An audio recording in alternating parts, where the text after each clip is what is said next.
Ladies and gentlemen, starting with the next round of panel discussion, steering India to the new digital universe. May I please invite my all-esteemed panelists on the stage. Mr. Sanjay Nayak, CEO and MD, Tejas Networks. Mr. Marshall Correa, Vice President and General Manager, India South Asia, Red Hat. Mr. Tushar Agnihotri, Country Head India, Regional Head APAC, Route Mobile. Mr. 𝗘𝗫𝗣𝗟𝗪𝗏, CMD, BSNL. Mr. Rakesh Vij, CEO, True Minds. And may I please have on stage our moderator, Mr. Harsh Razdan, KPMG, India.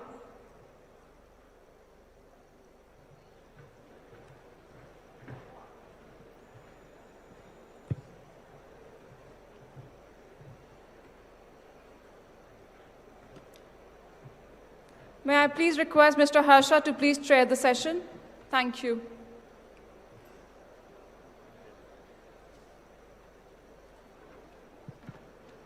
Hello. Good morning, everyone, and thank you so much for joining us for this panel discussion. We are very lucky to have an esteemed list of panel members today, and the topic is a very exciting one, if I may say that. Over the last few years, we have seen the kind of digital transformation that this country has undergone. The kind of impact it has had on consumer use cases, and the kind of impact it's had on B2B use cases. We've seen a huge amount of technology coming in, whether it's from edge computing, cloud computing, 5G, call it what you may. And it's been intervening and changing all our lives throughout.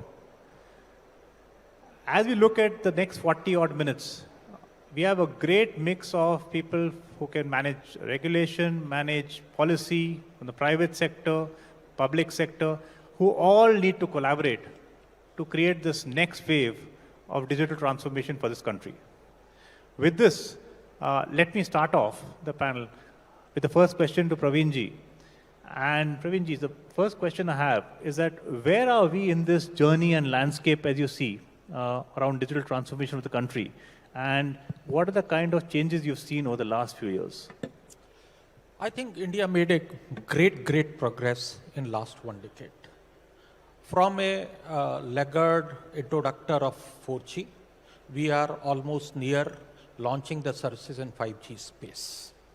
But still, I will say, great progress, but digital inclusion for certain people is still a distant dream. So still 400 million people are almost waiting for connecting as a last strata of the population which to be connected. I think BSNL, being a government mandated policy framework in which we work, we have taken the responsibility of connecting the bottommost people which are in the country, whether they are living in far-flung areas, they are living in islands, or they are living in hilly terrains, where the economic model of reaching out to them may not be very viable. So BSNL, as per the government mandate, has 3 very important projects which we have undertaken. Number 1, I will say, connecting the islands. The Andaman Nicobar as well as the Lakshadweep are the areas where we find the connectivity is almost pathetic. Many people, when they go, they were not able to connect. Even booking a air ticket was a challenge. And today, I can say very proudly, almost 60 Gbps throughput is taking place from Andaman Nicobar alone. Second, I will say, not only the mainland has been connected, but all other islands also, 7 islands has also been connected in Andaman Nicobar to undersea cable. Similarly, the Lakshadweep is another area where the connectivity is still a distant dream. We are connecting the Kochi to Lakshadweep and 11 islands there. So we are able to reach to the people who are still remain either underserved or not at all served. Second project which we are doing it, connecting the 30,000 villages where there is no mobile connectivity. These are the places which are in deep forest, high altitude hill areas, or very remote places where the accessibility is a challenge. when we see these 30,000 villages are looking forward the connectivity, the digital inclusion dream of the government can be fulfilled. And third is the BharatNet. How we can reach out to the people who are living in the villages so that their communication needs can be met out in an appropriate manner. I'm very happy to share. We have provided a multiple thousands of connections in the rural area. My average consumption is yesterday 45 Gbps per customer in a month. So it is not that rural area doesn't want the connectivity. It is only we are finding it as non-commercial viable to reach it, and BSNL being the arm of the government, we think that the biggest role which we can play it, that the people who require the connectivity and today they are deprived of that, the BSNL with the support of the government meet out the objectives of the government and do it. So I think this is the few opening remarks I like to make. The digital inclusion is the key word, because today if you are not digitally included, perhaps bringing the mainstream to the persons will be a challenging from various points of social as well economic point of view. Thank you. Thank you, Praveenji. This is a very good start as we get into this discussion. Marshall, let me move to you. What's your vision, having heard of what Praveenji set as a baseline for us? How do you build on that as a vision for your firm? Yeah, I think it's a great question, first of all. If you ask me in summary, we have leapfrogged from a technology perspective. And the key driver, the key trigger was global pandemic. It has really acted like a chief transformation officer. There were always plans for digital transformation, and they were discussed, but it got accelerated because of the challenge we faced. Everything overnight had to kind of be contactless, and the business had to run. And I think the way the industry came together, and basically the service providers, the technology providers, and the industry, I think it is commendable. And that is because of the clear digital India strategy, the kind of infrastructure that we have built as a country in terms of JAM, Janadhan, Aadhaar, mobile, the huge penetration, significant amount of investment that has happened in networks, and in terms of the cloud providers. I think the key three drivers for this transformation are basically hybrid cloud. The second one is in terms of network, and third is the compute and the chips. These are very important. And there are other technologies which actually played into it, like AI, ML, and now if you really see with 5G, it is the opportunities are limitless in my opinion. We as a largest open source provider, enterprise software provider, we are actually engaged with across the industry. Telco, banking. In telco, we are actually working in terms of building horizontal cloud. Overnight, the telcos, demand on telco change. Typically, it used to be huge requirement from the business district that actually went to home. And there had to be an agility built in to actually replay that. So you don't know what future holds, but it is important to build architectures which are open, which are agile, and you have a flexibility and choice. So all in all, there are huge opportunities, but I think what industry has done together is commendable. Whether our clients were trying to kind of stay in business, they were trying to expand or take cost out or connect partners, employees, the only way to stay in the game was using technology. And in that sense, it has really worked very well, so in my opinion. Of course, there's a lot more that can be done. Thank you. Thank you, Marshall. Sanjay, if I come to you now, you heard Praveenji, Marshall, how do you sort of look at the whole landscape, the lens? Is it sort of very much to what Praveenji has said? Are you building on it? Any differences, any strands which they missed out? In terms of the transformation, since we talked about the digital transformation and what we see right now, let me bring in a slightly different perspective. So far, if you think about that, India as a country, our participation in the telecom value chain, if you were to say, was only as a user. So if you see the 2G, 3G, 4G networks in the country were primarily built using equipment which was imported from abroad. On top of that, if you just put together the entire electronics that we are consuming in the country, the data is almost out there that the import of electronics is exceeding the import of oil. So a few years back, and again, the COVID accelerated that process, it became very clear that there is a business, strategic, and even from a competence level, an urgency to accelerate the 𝗙𝗢𝗪𝗧𝗧𝗧𝗢𝗪 agenda for telecom equipment to start with, because among all the things that we use in the electronics value chain, telecom equipment is possibly the most impactful in terms of security implications, trust implications, and specifically when the data and usage of telecom network is not only going to every aspect of human being, but for a lot more of our lives, it becomes important that we become self-reliant. So one new change which I have seen and which is visible to all of us when you go around the halls is that the confidence and the competence of the country in building its own R&D-driven telecom equipment has dramatically gone up. I think our Honorable Prime Minister said it in a very nice way, that when we build our 5G networks, we should not be importing, and when we do 6G, we should be exporting to the world, and we should become a telecom hub for the world. I think all of that is put in motion. We always had a lot of talent in the country. What was missing is connecting the dots in terms of the market access, which the government has taken a very bold step, providing the right kind of financial support, which again, if you saw the policy announcements yesterday in terms of R&D policies, the PLI policies, I think the ecosystem has been primed up very well. And as an entrepreneur who has seen this whole industry come up, I'm extremely confident that in the next 3 to 5 years, I have no doubts in my mind that India will be a global force and contributing to a much larger play in the digital universe as a contributor to technology, products, and as well as standards. So I'm very, very excited about the way forward here. Thank you.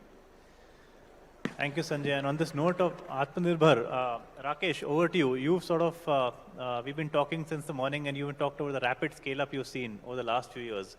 So has the scale-up been more rapid over the last 3 years? And if so, how has the whole policy and things sort of fallen in place for you?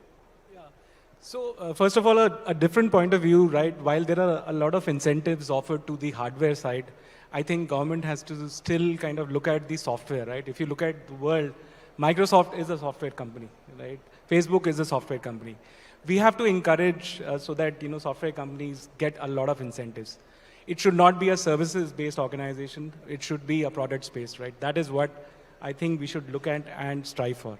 Even for that matter, even telecom networks, are pretty much becoming software rather than hardware, right? And that's where, cloud and virtualization plays a big, big part, right?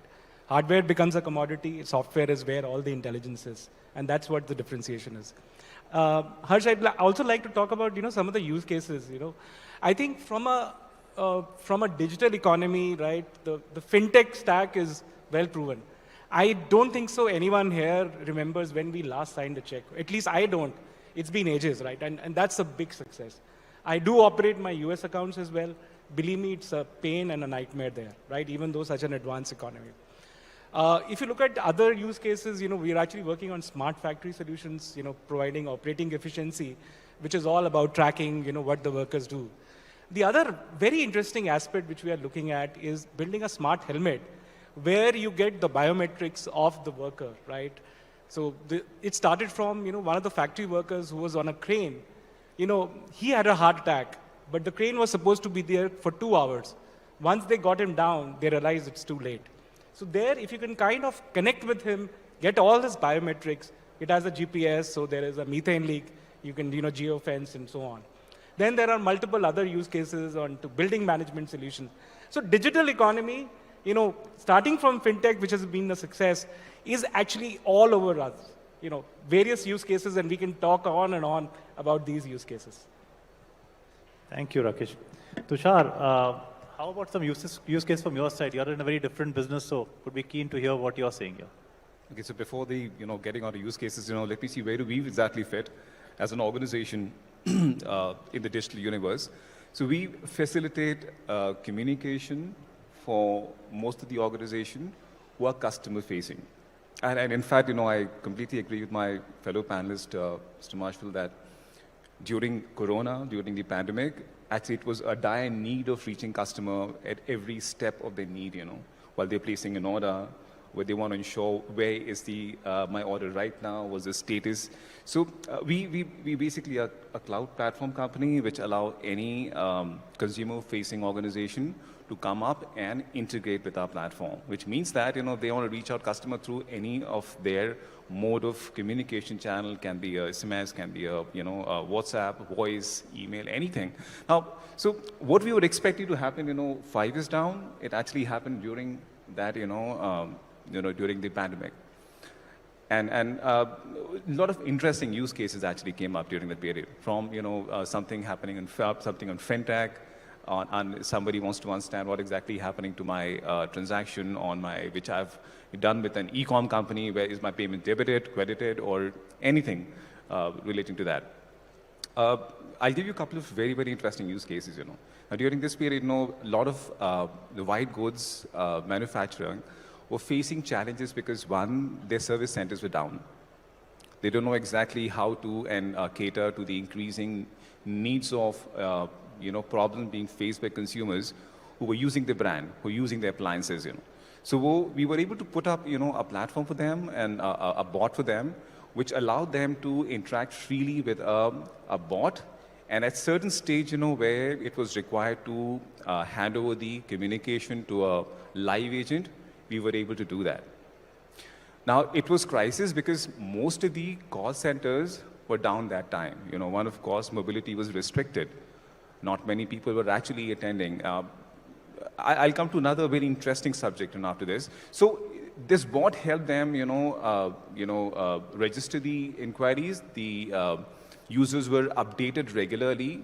When is the engineer visiting you? What all measures you need to take to ensure that the COVID protocols are taken care of.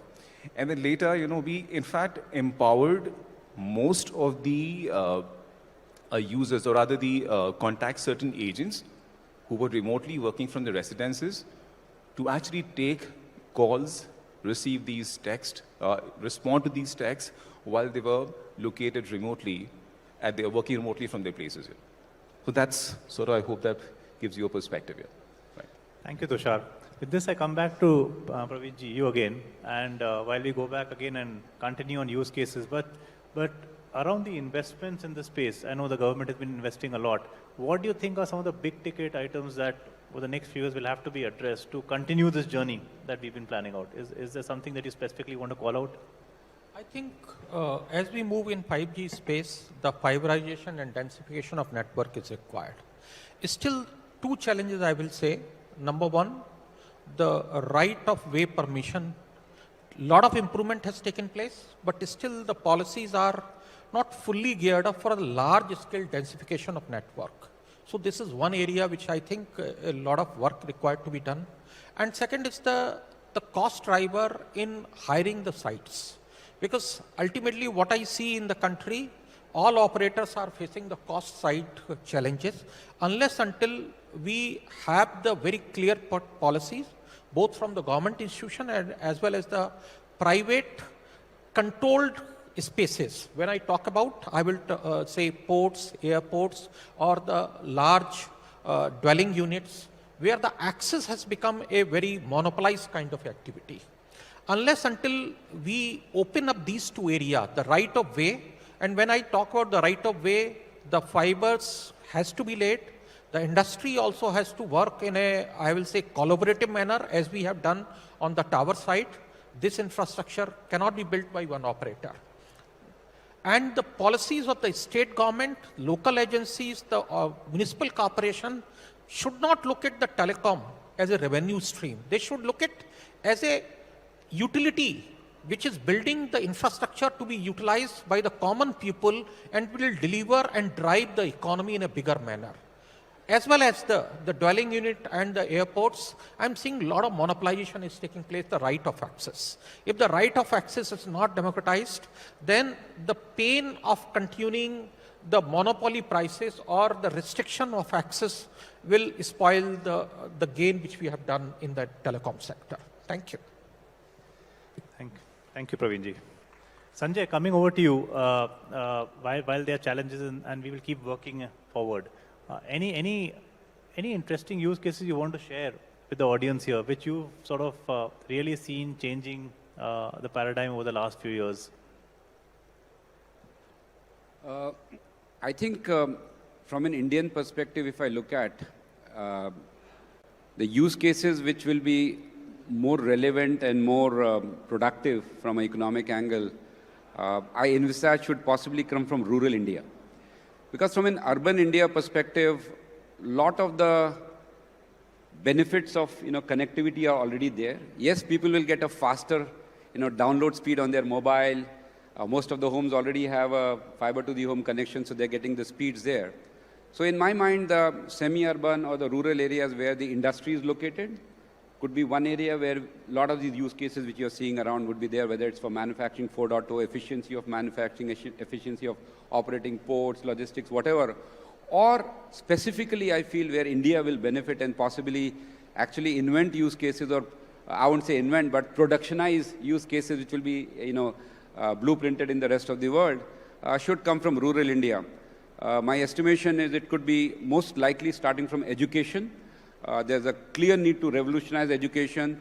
The bandwidth requirement for education in the rural area is much larger than what is available today or what can be provided without technological interventions.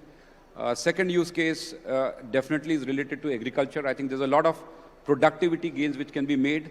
So I actually am expecting and hoping that India would create these use cases, productionize it at large scale, and then the world will learn from us. That's something which we can accomplish and actually really make a good benefit out of the technology that we are seeing. So I really see that it's not going to happen tomorrow, but I do suspect that in the next 18 to 24 months, at least 2 or 3 killer app use cases should be out from India. Thank you, Sanjay. I like the killer app idea. Marshall, over to you. Any strands that you would want to lay down in terms of, again, some interesting use cases? Sanjay mentioned a few areas. Is your experience pretty similar, or have you experienced other areas also picking up equally strongly? So I think sky is the limit, in my opinion. And as Sanjay said, India as a country has a huge opportunity to actually take a lead. There are some fundamental pillars or core part of digital infrastructure which have already been laid out. 5G, hybrid cloud. I think very soon we will see edge cloud, which is, I think the cloud access or presence is only there in large cities, right? Telcos have presence across the country. And that is where manufacturing locations are. You spoke about rural India. That is where the presence is.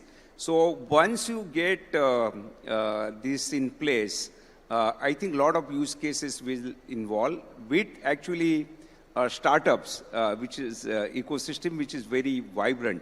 In my opinion, it's an ecosystem play. So we will find use cases across various industries. FSI, we have seen a lot of successes already, but there are still a lot of unbanked people. Okay, how do we reach these services to those people? Agriculture, how do we improve the income for farmers, get a better yield? Control. In fact, it is also an opportunity from a sustainability perspective because everything can be targeted. Look at automobile. That's another area where a lot of use cases are going to evolve. Education, I think, was mentioned. Augmented reality, virtual reality, the ratio of teacher to student, all those issues can be actually addressed. So and we saw quite a few use cases. If you just walk across the various stalls, smart industry 4.0, smart manufacturing, healthcare, agriculture. There are quite a few which are evolving. So I think it is a very interesting space, and I agree with other panelists that India has a huge opportunity here. Thank you, Marshall. Rakesh, we did talk of use cases. My question to you is twofold. One, you did talk about where the government could do a better role in terms of software. But anything else which you think from a collaboration perspective, whether it's private to private sector, private to public sector, which all of us can work on and sort of take us to the next level of progress? I think first of all, we have to acknowledge that a startup ecosystem has to come in place, right? And one of the biggest learning in startups is actually we should appreciate failure. I'll tell you my story. I mean, I was in a corporate job, a cushy job, but I always had the desire to start my own. And when I started 4 years back, my father-in-law didn't talk to me for a month. He was worried that whether I'll be able to take care of his daughter or not. But that's the reality. I mean, today it is looked upon, even though whatever we might say, right? I mean, today we've grown to 500 people. I think the overall ecosystem in terms of government incentives, in terms of availability of capital, and the biggest problem is specifically in software industry is availability of talent. I think that's the biggest problem. I mean, and I'll tell you my story, right, where you're talking to a candidate for 90 days. He's 18, till the 89th day, he's there. He's there, ready to be onboarded. 90th day, his phone is switched off with a mail, while I was very interested, but due to unforeseen circumstances, blah, blah, blah. I mean, this is a story. Today we can afford, when we had a requirement of 2 people, we could only hire 2. Today we can actually give offers to 20. But is that the right way? Not sure. So I'm saying for this kind of a thing, the overall ecosystem has to evolve. And not only government has to give incentives, but I think we as a country also have to appreciate failure. Because believe me, there is no better learning than you've actually done a bad startup. Well said, Rakesh. Tushar, from your perspective, again, taking on areas for collaboration and areas where we can actually take us to the next level of digital, I would say, for in India. What might some of them be? Sure. So look, we're doing a bit, to the economy, and I'll, again, take the liberty of quoting 3 instances, 3 use cases rather. So one is startup, so any startup which is setting up a shop, one of the biggest concerns they have, how do they actually reach out to the audience which is, relevant for them. We, with a single API, and when I say with single API, these startups can start reaching out and doing everything they intend to do through their CRM, through the databases for the end customers, and serve them in the way they want to. Second, which is increasing concern for us is fraud. A lot of you come across a lot of instances, where, money is being taken off your account, largely from people who are not so literate. So we're developing mechanism which will actually ensure that these are minimized. We have a product called mobile identity, which over a period will be able to identify any and give a trigger for any such test which is, in process. So that's one thing which is very, very interesting. We're still working on it, and hopefully we'll be able to launch that in some time, and I'm sure that will contribute to the welfare of people who are not so literate at this point of time. So these are things which we are doing, which sort of, I'm sure, will help the economy as well. Thank you, Tushar. Praveenji, back to you on looking at the future and what you heard the other panel members talking about. Do you think the general thinking around collaboration is right? Have you missed out some things which all of us could work on? I think telecom is moving away from a connectivity. It is more a solution. So customers are not looking at fat pipe alone. They are looking a solution. And that solution no telecom player can provide on its own. You have to create partnership, collaboration from various people in various domain expertise in which they are. And as my friend says, the startups are playing a very, very important role. Unless until we involve the startups who are bringing new innovation, new thought process, and new use case. This real benefit of 5G or any of the technology will not come through. So clearly, when you go in the hall, it is a really very satisfying. Let me put it as a very proud country citizen, that we used to see hardly one or two people who were in equipment manufacturing. 5G, every second stall is a 5G innovator. I think that reflects the kind of confidence the people have in the country's economic policies. And second aspect, they have the faith in themselves that there is somebody there to fund them. So I think very strong startup ecosystem has been created. All telcos, if you go to the shop of any telco, nobody is showing the connectivity. Everybody is showing the solution, what they can bring. And none of the solution is coming from their in-house. Everybody is collaborating. Even in my exhibition, I will say there are 5 people whom I am participating. If you go Airtel, Jio or Voda, everybody is trying to bring more and more partners in their ecosystem. So I think goal is very clear for any telco. The days of plain vanilla connectivity is over. We are moving to broad, clear, I think, path. Number one, it will be a network of networks. So there will be multiple networks which will be collaborating and coming on a single network. So private captive networks is the future. That's number one. You require the specialized knowledge of that particular industry or that particular area where you have to have a collaboration. Second is the use case will not come from in-house. You require a lot of partners and collaboration where the very strong, I will say, startup ecosystem in the country is coming handy to all of us to take the connectivity and usage and drive the consumption of data in a bigger manner. Fintech is one example. Every third person, if you look in the country, is working on fintech. And excellent, I will say, ease of business is being created. Aadhaar has given such a wonderful mechanism and platform to work upon. I think 5G will add on to that.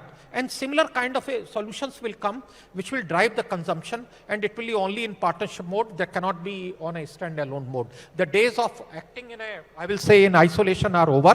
We have to work only in one way. Let's take more and more people with you so that the whole digital journey become more inclusive. Praveenji, very well said on, I would call it ecosystem or ecosystems. Somehow you said that. Sanjay, your views, how is your company also? You're also experiencing a similar one. You had to sort of learn from the younger and also keep building forward? Absolutely. In fact, the way I see things happening in terms of the ecosystem coming up, there are multiple aspects of the ecosystem coming up. Rakesh talked about the software differentiation. So really, the software has been India's differentiator from a DNA perspective. But the hardware platform, the innovation of hardware plus software is an edge that we can create. If you think about what China did 25 years back, they were the factory of the world, and they used the hardware ecosystem to create software. We have a 25-year lead on the software ecosystem, and we can collaborate with hardware. So I see a marriage of software and hardware ecosystem coming as number one. Number two, telecom and IT services were two different domains. They are merging. As Purvar Saab said, that you need a solution. Nobody wants to buy a 5G connection. You need a 5G connectivity solution. So I think the fact that India again has a 25-year head start in the world in terms of being the IT solution powerhouse, combined with the network, and combined with the third domain which India is very rich at, which is problems. We have the highest amount of problems to solve in the world. We are rich on that. So I think when the entrepreneurs go after those problems, solve those problems, use the IT infrastructure, use the networking infrastructure, use the hardware and software at that whole level, and then you put this ecosystem together, you would be challenged to find that, which other country in the world would be rich in all those aspects. So I think it's a great opportunity for us to collaborate and innovate, and we in the industry feel quite excited about it. Thank you, Rakesh. Sorry, sir. Thank you, Sanjay. Rakesh, coming to you, given software, you must be sort of getting the feel that everyone sort of is pushing towards your side. Now, how is it making you feel after having all the panelists sort of cheering for you? It's good to be on the driver's seat. But jokes apart, I think Sanjay is absolutely right. It's the hardware-software combination, right? I mean, the whole idea is that the software would sit on general-purpose hardware, right? I mean, that is how the technology is going to evolve. I'll also try to take a minute about some of the newer killer apps, right? We've been talking about killer apps. So I don't know what the killer app is, but I think it is going to be all around video, right? So they say necessity is the mother of invention, right? So during the pandemic, I mean, while we had used all these Zooms and Teams of the world, but I think the usage, right? And it has gone down to the grassroots level as well, right? My mother also uses, one of these apps, right? So to connect with her, because she hadn't met her relatives for 2 years. So it has gone down. Education sector, suddenly you had kids, sitting from home. My son actually never went to college for 2 years, right? So, but then there was a need for an online proctoring solution, right? You can give exams at the comfort of your home, but at the same time make sure kids don't cheat, right? So that's another innovation. As we move on, right, I think security and surveillance, right? I think that's a big part, right? Security and surveillance in all the areas. I think that's. So I don't know what that killer app is going to be future, but it is all going to be around video. That is where it is. Thank you, Rakesh. Marshall, your views, killer apps, ecosystems, Atmanirbhar, anything to add on? Sure. So, as Pradeep said, it is not about, it's not a solo play. It's an orchestra. And everyone has to play their role. I think from our perspective, what we are trying to do is use open source to create innovation and create platforms, open platforms, so we can leverage connectivity and hybrid cloud. That's where the focus is. It's all about, and I don't want to get into a debate of hardware or software. It is, at the end of the day, solution. And it is all about killer apps that you can bring to life. So how quickly you can bring so there are two key activities. Either you bring in new apps or you maintain the current apps, right? That's what it is at the end of the day. And everything else is underlying. So where we are focusing on is actually the platforms, okay? And building application development platform, which actually it can work wherever, whichever cloud you want to work, public, private, whichever way, so that you can actually future-proof your architecture. And the ecosystem has a role like startup, application providers, system integrators, OEMs, hyperscalers, service providers. So as I said, everyone has a role to play. And finally, I think today we have reached to a situation where what government is trying to do in terms of improve citizen services or make sure that there is a revenue enhancement, or what corporations are trying to do in terms of creating a stakeholder value, whether it's top line, bottom line, risk mitigation, etc., or the reach to market or differentiating in the market. It's a matter of how quickly you can bring those applications. I think the ecosystem is laid out. It's about how various stakeholders can work together to make sure that this killer application come to life as quickly as possible. Thank you, Marshall. I think we have about 6 minutes left, so I'll sort of come back to all of us, and although in a different order this time. But perhaps as I come back to you people, I would like you to just think through one thought that you would like to leave the audience with as we end the discussion today. Tushar, over to you to start off with. Is there any thought? And firstly, maybe if you disagree to anything which the panel members have said, we are happy to take that on board. But apart from that, one thought for the audience here. Sure. So one, we're just talking about applications and how they are actually cluttering the handsets. There's 100 things you want to do, with various OTTs or various partners or various brands. But is your phone good enough to actually accommodate those 50, 100 applications? And as the consumerism is on the up, you see more and more brands reaching out to you digitally. Now, how frequently would you want to have a application which you perhaps going to be using it once? So what is the way out for this? Now, you have a lot of, OTT chats, which are coming up with something very, very interesting, and we're partnering with them in a manner that if, let's say tomorrow you want to purchase something of a white good company or an electronic company, you just have to go to a search and put the brand name over there. And the brand name will appear over there, and you can start interacting with that brand for any need of yours, starting from you want to make a purchase of a television, to about a refrigerator, or if your engineer has not turned up, you place a service request and it's not turned up. So all this, can be now centralized through a OTT app or perhaps through a mastered application, which will carry all these brands behind them. So this is one, interesting space which we're working on. We're very hopeful that we'll be able to put something through together to you guys. Second is, we want to be a key contributor to the growth of smart city and IoT. We want to play a role there in a manner that, any of these applications which are put across smart city or any applications which makes your home smarter will definitely need a channel for you to be updated about that particular item or that particular thing you want to use.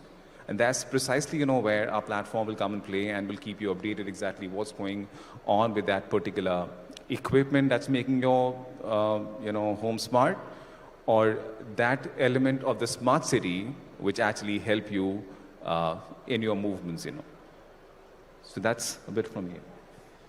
Thank you, Tushar. Rakesh, coming to you, if you look at the topic, steering India into the new digital universe, again, one thought for the audience that you'd like to sort of end today with. See, one thought for sure it is going to be a digital world, right? No matter what amount of digital detox we talk about, right? One day I'll not touch my mobiles. That's not possible. I think from an Indian perspective, while, all of us in the metros use it, I think the vernacular languages is going to play an important part in the digital world, right? So I think everything and anything, going to the grassroots is going to be a big thing. Drones and using technology, right, like for agri, right, and so a couple of use cases which I saw, right, before the pest eats up your crop, you can actually do a pest control, and that's only possible with the drones. So these are some of the innovations which have go down to the rural level, and that's an important aspect. But summing it up, I think digital world is there for us to stay, and we have to imbibe it rather than run away from it. Wonderfully said, Rakesh. Marshall, from you, that one thought for the audience. Yeah, I think the founding pillars are laid out now, okay, in terms of cloud infrastructure, in terms of connectivity, age. I think it is important that the right architecture is adopted. Open hybrid cloud, in my opinion, is the way to go. And it's all about use cases. How do we bring in new application which actually, works across the industry and makes real difference, no matter which vertical it is, whether it is agriculture, and at a grassroots level, the technology should be able to make the difference, and that is the opportunity for us. Thank you, Marshall. Sanjay? No, I think we're in a start of a very exciting phase in terms of our journey now, where there's new technology in the form of 5G. There's a whole new energy in terms of Atmanirbharta, in terms of our own equipment, our own software, hardware products, applications, apps, use cases. So I think the whole ecosystem approach that is being taken by the industry and the government, the kind of opportunity which is unique to India, which can be replicated around the world, I think this would possibly be marked as a landmark stage of this new stage of our journey, where we are contributing in multiple dimensions rather than just being a consumer of technology from the rest of the world. So that's what I'm excited about. That's Sanjay. Praveenji? I think 2 points which I like to say. A lot of entrepreneurs and startups are here in the room. If you look at the majority of applications are directed toward the problem solving of urban middle class. Still a large section of the people are away where their problems are being solved by the startups. So lot of areas are there, new areas are there. Please look into that and solve the problems, because beyond urban middle class also, there is a big opportunities are waiting for being solved. And number two, I will say for the operators very clearly that connectivity has to be robust. It should be meeting the needs of the people. At the same time, it should be digitally inclusive to all sections of society and all geographies in the country. Thank you, Praveenji. And thank you to all in the audience for listening us through, and thank you to all the panel members. I think we've learned a lot. In summary, I would say the platform's been set, the sky is the limit. And thanks once again to all the panel members. You made my life very, very easy, and I'm sure the audience has enjoyed interacting with you. Thank you very much.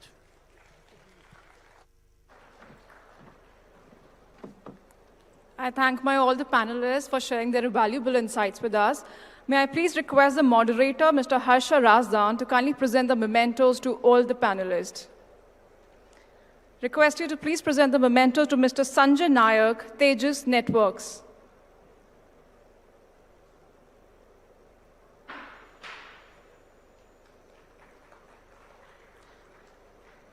Next, we have Mr. Marshall Correa, Red Hat.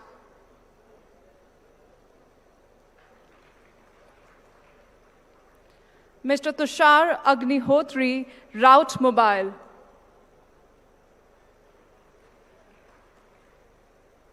Mr. 𝗙𝗫𝗣𝗟𝗏𝗪, BSNL.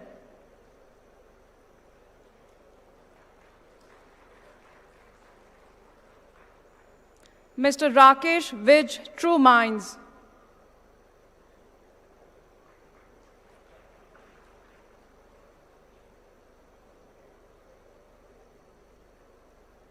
I request the KPMG team to present the memento to the moderator as well.